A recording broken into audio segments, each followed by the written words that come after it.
আমাদের সবার জীবনেই এমন কিছু কাজ থাকে তাই না, যেগুলো জানি করতে হবে কিন্তু কেন জানি শুরু করাই হয়ে ওঠে না। দিনের পর দিন আমরা কাজটা শুধু জমিয়েই রাখি। এই যে একটা পরিচিত আর হতাশাজনক অনুভূতি, চলুন আজ এর পেছনের কারণটা খুঁজে বের করি আর দেখি এর থেকে বেরোনোর উপায় কি। এই প্রশ্নটা শুনলেই মনে হয়, আরে এ তো আমার কথা বলছে। সেটা হতে পারে পরীক্ষার আগের রাতের পড়া, অফিসের কোনো জরুরি প্রেজেন্টেশন, বা ধরুন নতুন কোনো ভালো অভ্যাস শুরু করার প্ল্যান।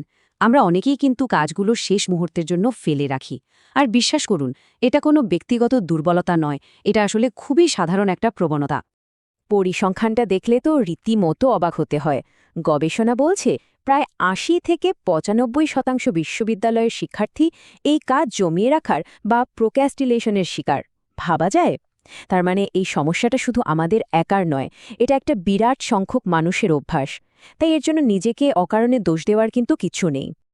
আচ্ছা, যদি প্রায় সবাই এটা করে থাকে, তাহলে এর আসল কারণটা কি? এটা কি শুধুই আমাদের অলসতা, নাকি ইচ্ছাশক্তির অভাব? আধুনিক বিজ্ঞান বলছেন না, কারণটা আসলে আরও অনেক গভীর এবং বেশ মজার। এটা আসলে আমাদের মস্তিষ্কের ভেতরেই চলতে থাকা একটা লড়াইয়ের ফল। ওকে, চলুন তাহলে এই লড়াইটার ভেতরে একটু ঠোকা যাক। দেখি তো আমাদের মাথার ভেতরে ঠিক কি চলে, যার কারণে আমরা চাইলেও অনেক সময় কাজ শুরু করতে পারি না। আমাদের মস্তিষ্কের ভেতরে মূলত দুটো টিম কাজ করে। একদিকে আছে লিম্বিক সিস্টেম, যেটা আমাদের মস্তিষ্কের খুব পুরনো একটা অংশ। ওর একটাই কাজ, এক্ষুনি মজা চাই, কষ্ট একদম চায় না। অন্যদিকে আছে প্রিফ্রন্টাল কর্টেক্স, যেটা নতুন এবং অনেক বেশি যুক্তিবাদী। সে বোঝে যে দীর্ঘমেয়াদী পরিকল্পনাই আসল। তো যখনই আমরা কোনো কঠিন বা বোরিং কাজের কথা ভাবি, আমাদের লিম্বিক সিস্টেমটা ছোট বাচ্চার মতো জেদ ধরে, দূর চলো এটা বাদ দিয়ে বরং ফেসবুক করি। আর বেশিরভাগ সময়ে এই পুরনো আর শক্তিশালী অংশটাই কিন্তু লড়াইটা জিতে যায়। তার মানে মূল ব্যাপারটা হলো, কাজ জমানোটা আসলে টাইম ম্যানেজমেন্টের সমস্যা নয়, এটা পুরোপুরি আমাদের আবেগ নিয়ন্ত্রণের একটা সমস্যা। আমরা কাজটা এড়িয়ে চলি কারণ ওই কাজটা করতে আমাদের বিরক্তি লাগে, ভয় করে বা চিন্তা হয়। কাজটা পিছিয়ে দিয়ে আমরা ওই বাজে অনুভূতিগুলো থেকে সাময়িকভাবে একটা স্বস্তি পাই। এখন আসল প্রশ্ন হলো, যদি আমাদের মস্তিষ্ক এভাবেই তৈরি হয়, তাহলে এই ভেতরের লড়াইটায় জেতার কি কোনো সহজ রাস্তা আছে? এমন কোনো কি কৌশল আছে যা দিয়ে আমরা আমাদের মস্তিষ্কের এই পুরনো অভ্যাসটাকে একটু পাশ কাটাতে পারি? হ্যাঁ, উপায় আছে। আর উত্তরটা আশ্চর্যজনকভাবে খুবই সহজ। আর সেটাই হলো আমাদের আজকের আলোচনার কেন্দ্রবিন্দু। এর নাম হলো 2 মিনিট নিয়ম। এটা এমন এক শক্তিশালী কৌশল যা দিয়ে এই লড়াইটা খুব সহজেই জেতা যায়। বিখ্যাত বই অ্যাটমিক হ্যাবিটসের লেখক জেমস ক্লিয়ার এই নিয়মটার কথা বলেছেন। নিয়মটা একদম সহজ।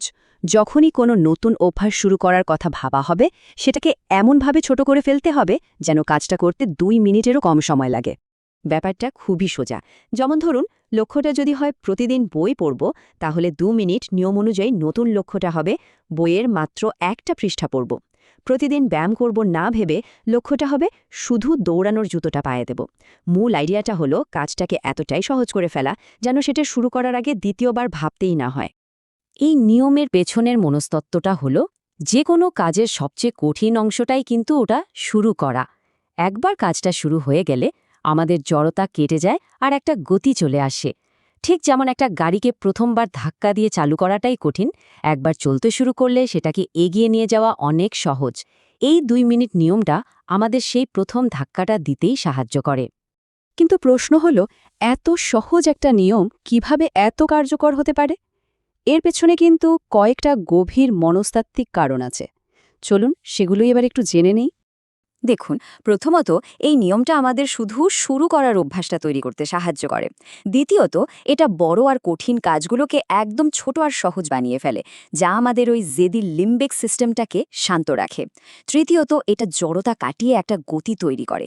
আর সবচেয়ে গুরুত্বপূর্ণ পয়েন্ট হলো চতুর্থটা, প্রতিবার যখন 2 মিনিটের জন্যও কাজটা করা হয়, তখন নিজের নতুন পরিচয়ের পক্ষে একটা করে ভোট দেয়া হয়। এর মানে কি?